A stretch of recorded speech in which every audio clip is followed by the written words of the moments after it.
वापस शांत था। गांव के लोग फिर से खुशी से जीने लगे थे।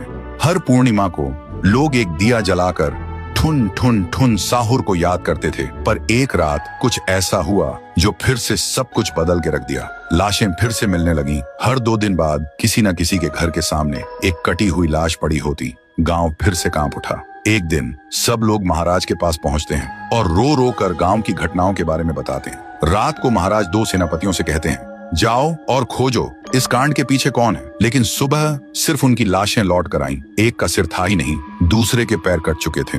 महाराज समझ गए कुछ तो लौट आया है, कुछ जो सिर्फ मौत का खेल खेल रहा है। और फिर कहते हैं, अब इस जंग का सामना मुझे ही करना होगा। उसी रात महाराज चुपके से गांव में आते हैं और एक पेड़ के पीछे खुद को छुपा लेते हैं। और ठीक रात के 2:30 बजे अचानक कहीं से धुआं छा जाता है और उस धुएं के अंदर से एक आवाज आती है,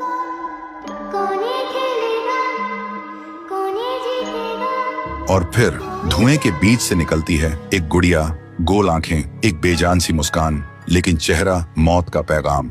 वो गुड़िया एक घर के गेट तक जाती है और बच्चों जैसा एक गाना गाने लगती है। उसके गाने की आवाज सुनकर एक आदमी बाहर आता है और अगले ही पल वो गुड़िया उसका सिर चबा जाती है। वो आदमी तड़प तड़प के वहीं जमीन पर गिर जाता है। महाराज सब कुछ देखते हैं, उनकी आंखें भर जाती हैं। उन्हें समझ आ जाता है इसके सामने जाना मतलब खुद का अंत लिखना है। अगली सुबह गांव के लोग इकट्ठा होते हैं। महाराज कहते हैं, ये पिछले भूत से भी ज्यादा डरावनी है।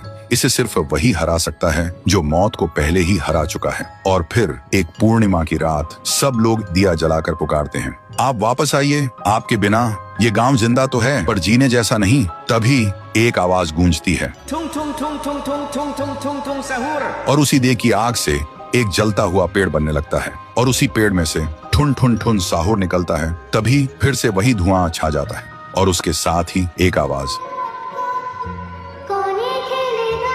सब लोग घुटनों के बल गिर जाते हैं और कांपती आवाज में बोलते हैं, हमें बचाइए, वो आ गई है। ठुन ठुन ठुन साहुर एक जोरदार जंप करता है और सीधा उस धुएं में घुस जाता है और शुरू होती है एक आखिरी जंग। ठुन ठुन ठुन साहुर और गुड़िया की। जमीन कांपने लगती है, आसमान से बिजली गिरती है और जब धुआं हटता है तो दिखाई देता है गुड़िया बिखर चुकी थी। हाथ अलग, सिर अलग, पैर अलग। और तब से गांव में फिर से एक नई सुबह हुई। महाराज मुस्कुराए, गांव वाले जीने लगे और उस दिन के बाद ठुन ठुन ठुन साहुर सिर्फ एक भूत नहीं रहा, गांव का रक्षक बन गया। लेकिन उसी रात कुछ ऐसा हुआ जो किसी को भी पता नहीं चला। गुड़िया का सिर, हाथ, पैर अपने आप जुड़ने लगे थे और फिर वो वहां से चली गई। तो दोस्तों, अगर आप देखना चाहते हैं पीहू वर्सेस गुड़िया तो इस वीडियो को 1 लाख लाइक्स तक